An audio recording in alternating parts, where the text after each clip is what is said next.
Hi everybody, good morning to you. It's Saturday the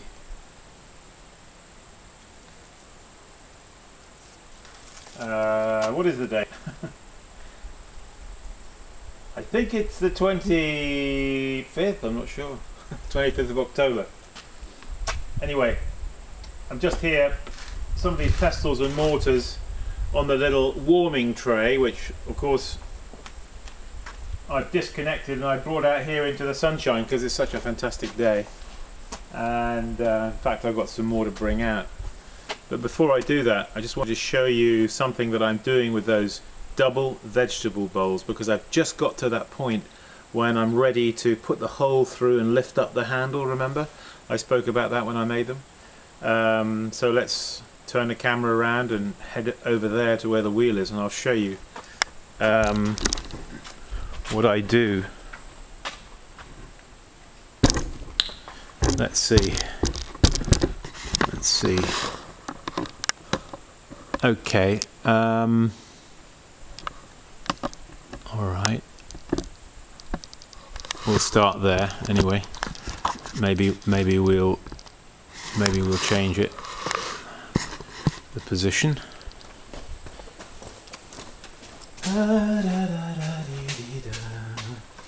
So I've got a few tools that I need here just beside me.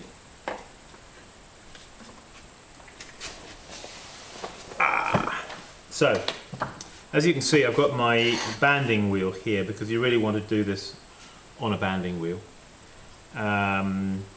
Today now is the day after. I made these yesterday.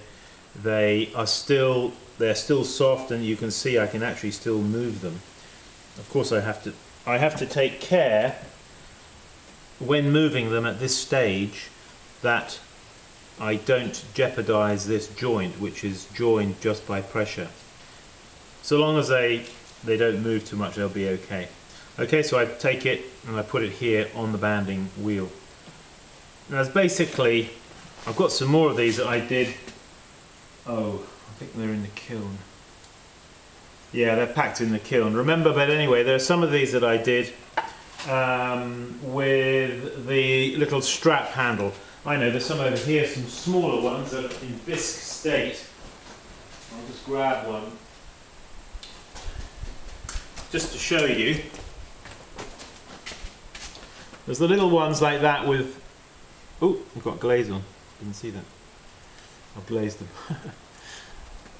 Like that, with a little strap handle that you have to pull, and then you have to apply it diagonally across and then join it. Alright, that's actually, I quite like those, but then I thought about doing it this other way, so I thought I'll do some of those as well. So okay, so you're going to place them on the banding wheel. Now I'm going to take my pottery knife or fettling knife, okay, and I need to punch a hole through, all the way through. Let's bring the camera right here and you can see what I'm talking about in a bit more detail. And I can explain then, and you can understand what I'm on about. Alright, so there it is. Okay, so I've got to cut through, you see, with the fettling knife as best I can. Okay, and I'm cutting a sort of slot in here. Now, in all honesty, I've not done many of these, so I'm learning how to do it as you go. You know what I mean? A lot of things are like that, aren't they? You don't, until you've done it the first time, you don't really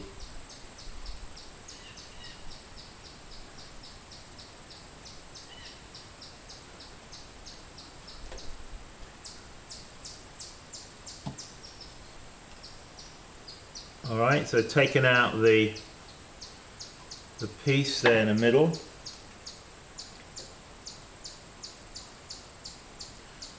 When you're doing this, you find that the knife here, if you're not careful, marks up the edge over here as you're doing it. You know, this part of the handle. So just be aware of that. Okay, so I'm just looking at the shape that it's given me. I'm quite happy with that, I think. Okay, so now I'm just going to wet my little finger, stick my little finger through there and lift and move it left to right. You see like that? See what's happening?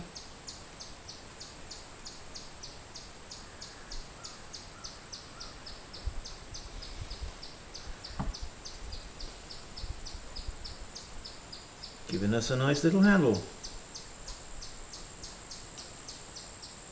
I kind of like it because it's in a funny way, it's no fuss, nothing added on. I like these because they're just stuck together, the bowls, and the handle is just a hole put through and then lifted up, and it's what I'm trying to do is aim for getting a shape of a handle that's sort of like a elliptical eye shape. Alright, a little bit of water on the top there, because as you lift it at that point, the clay wants to open out at that point. If there's going to be a place where it will crack, or it'll be across the top here. Alright, so just wetting that there just to kind of counteract that. Now then, the next thing I'm going to do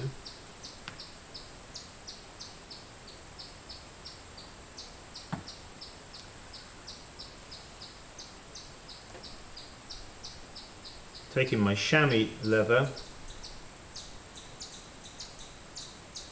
and giving it a little,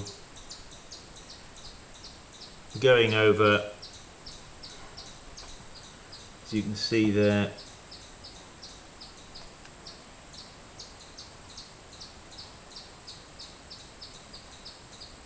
making it nice and smooth around the edges.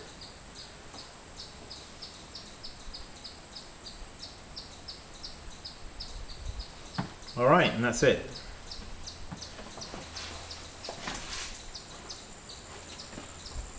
And that'll be, now I have to be careful as I move that. Let's lift it carefully, put it here on the side. Alright, let's do one more. Let's do this one. Now, just got them at the right time, you see.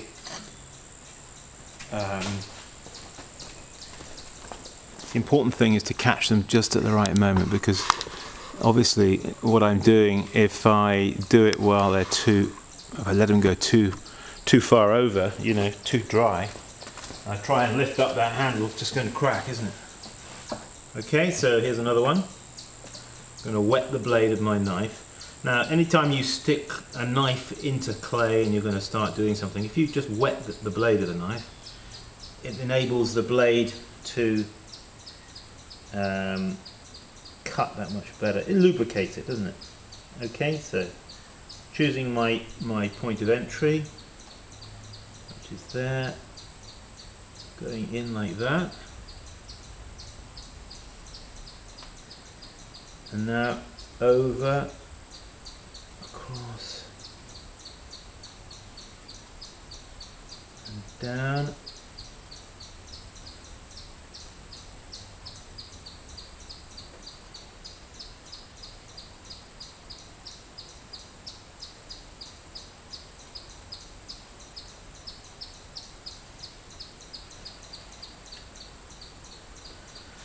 How's that?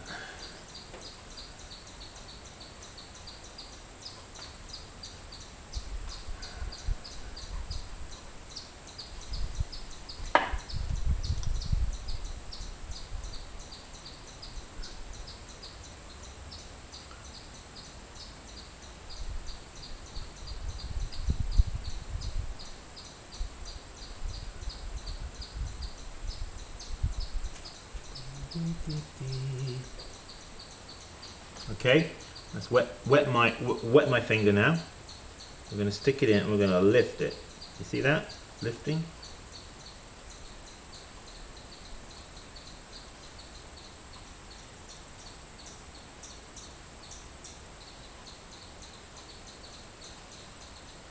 These actually are okay. They're not going to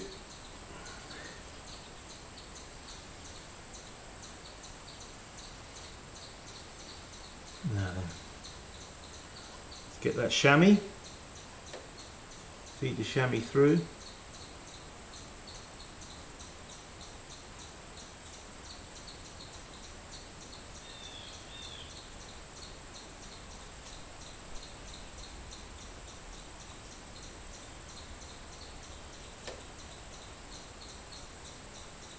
The point of the chamois is, now you could say, well Simon, why not just use a sponge? Why use a chamois?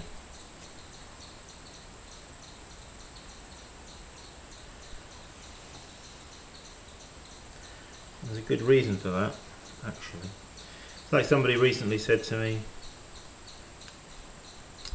oh, I think it was on my Facebook page, somebody asked me a question about, oh, sanding the rims of their mugs because they hadn't done a good job in throwing them in the first place, that the rims, they weren't happy with them, so then when they come to before glazing them, they have to sand them, which of course is going to make them a bit smoother, yes, but the problem with that is it's going to produce a lot of dust, which you really don't want just before the moment when you're going to glaze, so not a good idea. Also, you know, when you use a sponge, and for the same reason I'm saying here, don't use a sponge on this, because sponge is going to bring all the grog in the clay to the surface and make it look very rough looking just at that point. Now your fingers are going to go there to pick that up, to handle it. Maybe you don't want it rough there. You certainly don't want it rough on the lip of a pot where you drink out of. You don't want to bring all the sand to the surface and grog to the surface. Also, of course, on the rim of a mug, if you bring all the sand and grog to the surface, it's going to chip much more readily than if you just were to leather it properly. The leather doesn't take the clay away, you see. A sand will remove the clay and leave the grog. Is what I'm trying to say in a roundabout kind of way. Anyway, that's my 2 cents worth. So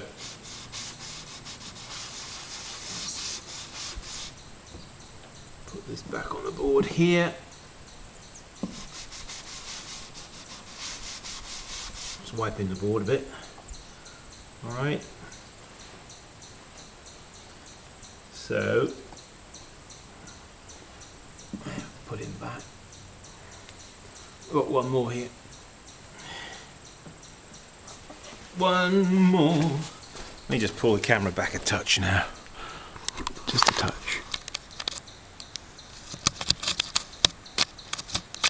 There we are.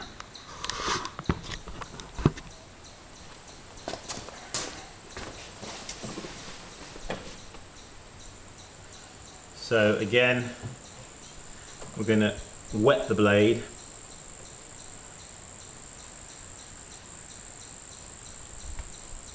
Sort of mentally mark the place where I'm going to make the entry, push in, and then cross over the top.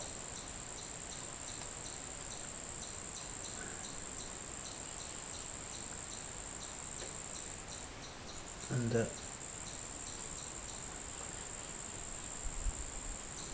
there he is.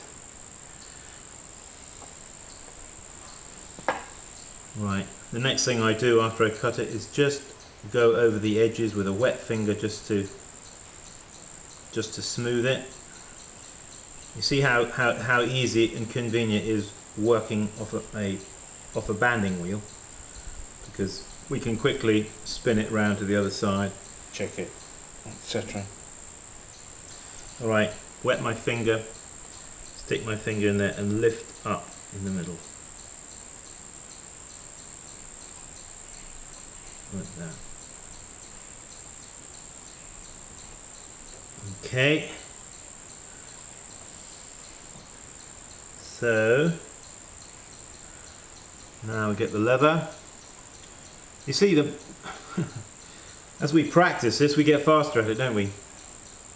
You get a bit of a routine going over the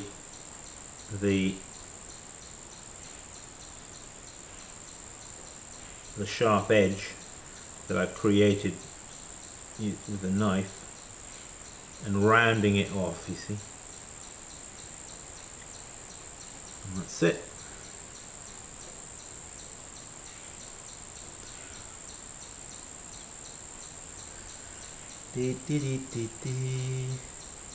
Yeah, I think I'm quite pleased with that. It's bringing some fluency into the making, you know, because you're just making them, pushing them together, cutting through, lifting up, and there you are. You've got a functional pot, you see. Now, I don't have to tell you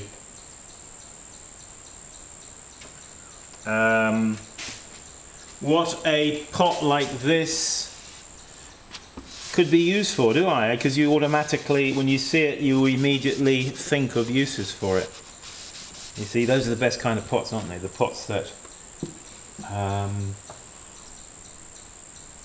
immediately suggest a use. We haven't got to rack our brain and sort of think, oh, what can I use that for? You know, I mean, you know, what could I possibly use it for? Well, it's not one of those pots, is it? Okay, so right now, the pot, you see, is still a little bit mobile, so I've got to be a bit careful as I move it, not to jeopardize that joint in the middle as I put it down.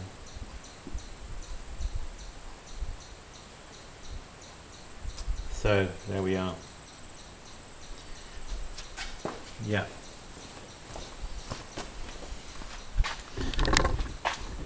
Move the camera and then you can see it.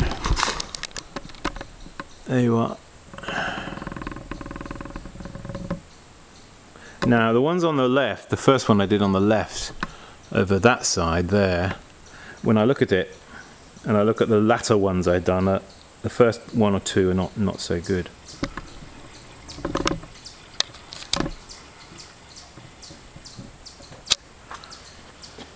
So that tells me